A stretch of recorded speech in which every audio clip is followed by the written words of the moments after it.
Imagine que tu es en train de discuter avec des amis, avec de la famille, avec des collègues de travail, même pourquoi pas avec une personne qui te plaît.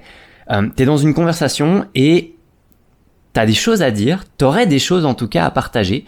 Tu sais ce que tu aimerais partager, tu sais que tu as des sujets de conversation à amener sur la table, mais tu bloques et t'arrives pas à les partager. Du coup, tu te crispes et t'es pas bien, tu stresses et ça va pas du tout.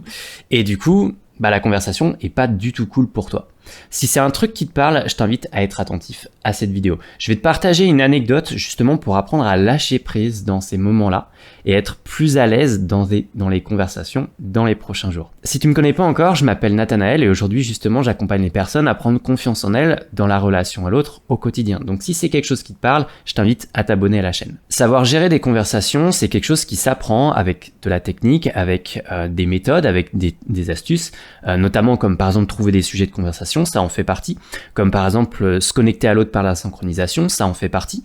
Et au début, si toutes ces techniques-là, on va les apprendre de façon consciente, à un moment donné, on va avoir besoin de lâcher prise et de commencer, entre guillemets, à oublier la partie technique pour pouvoir, entre guillemets, être bien dans la conversation. De telle façon à ce qu'en fait, on soit plus dans notre tête, à penser à ce qu'on va dire, mais qu'on soit en fin de compte avec l'autre dans la relation. De façon à ce qu'on soit spontané, à ce qu'on soit fluide et à ce que les conversations, elles puissent durer plus longtemps. Moi, j'aime bien dire que l'art de la conversation, c'est quelque chose qui s'apprend exactement comme le vélo ou exactement comme on passerait son permis de conduire. Au début, ça demande un effort conscient et au fur et à mesure où tu pratiques, où tu es plus à l'aise, tu vas commencer à, entre guillemets, oublier que tu sais faire les choses.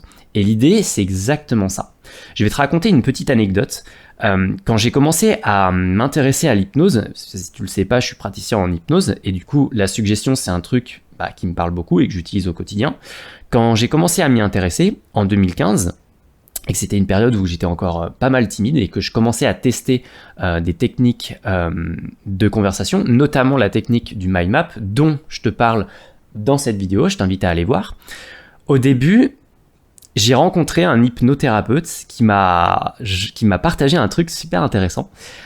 C'était quelqu'un qui fait beaucoup de conférences sur l'hypnose et qui faisait des ateliers. Et à un moment donné, il m'avait dit que lui, quand il faisait ses conférences, il ne préparait absolument rien à l'avance.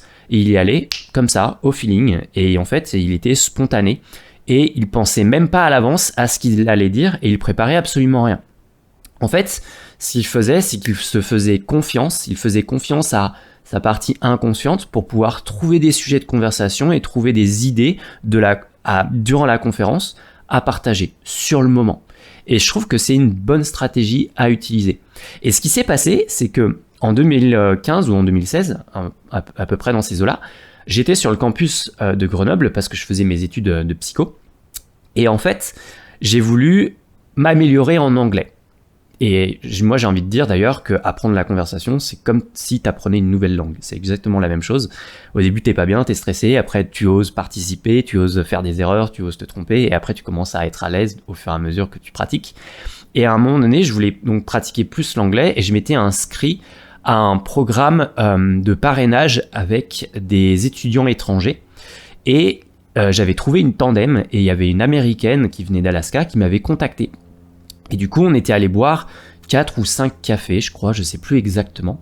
Et moi, j'étais pas du tout dans une démarche ou en mode date, quelque chose comme ça. J'étais vraiment en mode, je viens pour apprendre l'anglais. Sauf que je me suis retrouvé avec une américaine qui parlait très bien français. Résultat, vu qu'elle adorait ça et que moi, j'étais pas bon en anglais, on passait plus de temps à parler en français.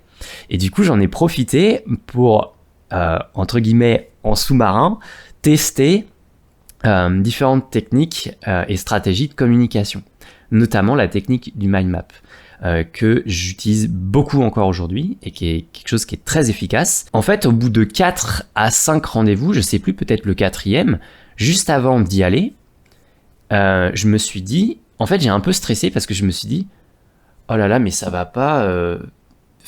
j'avais l'impression d'avoir fait le tour des sujets de conversation. Ça faisait déjà 4 ou 5 rendez-vous qu'on faisait à parler pendant 1 heure, 1 heure et demie. Et moi, je me disais, mais qu'est-ce que je vais bien pouvoir lui dire à ce rendez-vous-là ? J'avais l'impression d'avoir fait le tour. Et j'avais l'impression d'avoir vidé mon stock d'idées, de conversations ou d'anecdotes. Et je savais pas de quoi j'allais parler. Et du coup, j'ai appréhendé et j'étais un peu stressé avant d'y aller. Et je me suis rappelé cette anecdote de mon ami hypno, comme quoi, bah, en fait, au bout d'un moment, quand tu as beaucoup pratiqué de quelque chose, et quand tu as beaucoup d'expérience dans quelque chose, notamment, par exemple, je commençais à avoir beaucoup d'expérience dans les conversations, bah, en fait, au bout d'un moment, c'est bien de lâcher prise et d'oublier qu'on sait faire. Et d'être spontané et d'être fluide, parce que c'est, en fin de compte, ce qu'on recherche dans nos conversations. On cherche à être spontané, fluide, de telle façon à ce que ça dure longtemps, et qu'on soit connecté à l'autre, et que ça soit dans une sorte de flow, en quelque sorte.